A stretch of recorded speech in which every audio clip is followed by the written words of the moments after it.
নারায়ণগঞ্জ জেলার রূপগঞ্জ উপজেলার গোলাকান্দাইল ইউনিয়নের আধুরিয়া মৌজায় ৩ ফসলি জমিতে এশিয়ান ডুপ্লেক্স টাউনের বালু ভরাট বন্ধের দাবিতে মানববন্ধন ও বিক্ষোভ কর্মসূচি পালন করেছেন এলাকাবাসী।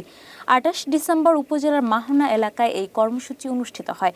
এতে স্থানীয় কৃষক কৃষানী সহ সহস্রাধিক মানুষ অংশগ্রহণ করেন।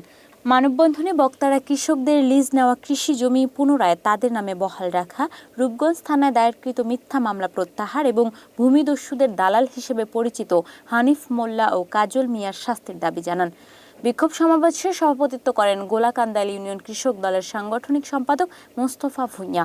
বক্তব্য রাখেন কৃষক হুমায়ুন ভূঁইয়া, হাতেম মোল্লা, মোখলেস ভূঁইয়া, ইব্রাহিম ভূঁইয়া, কৃষানী রুজিনা বেগম এবং শিক্ষার্থী সীমা আক্তার ও তানিয়া। এছাড়াও গোলাকান্দাইল ইউনিয়ন ছাত্র দলের সাবেক সহ সাংগঠনিক সম্পাদক অন্তর ভূঁইয়া কর্মসূচিতে বক্তব্য প্রদান করেন। এ সময় এলাকাবাসী জানান ৩ ফসলি জমি রক্ষায় তাদের আন্দোলন অব্যাহত থাকবে। বালু আলানোর পরে আমি বলছি মতন আমার মারধর করছে, কাজলে আনিবে হেরা মারধর করছে, আবার আমার ইয়া করে দারিদ্রে টান দিছে, টান দিয়া হেরা মারধর করছে। মানে কোম্পানি আমরা গরিব মানুষ কাজ করে খেতে খামারে খাচ্ছি, এখানে আমরা ধান চাল করে খাইতাম, এখন তারা বালু ফালায় সবকিছু বইরা লাইছে, জোরা জবর করে আমরা এখন ক্ষেতের মধ্যে যেতে পারি না।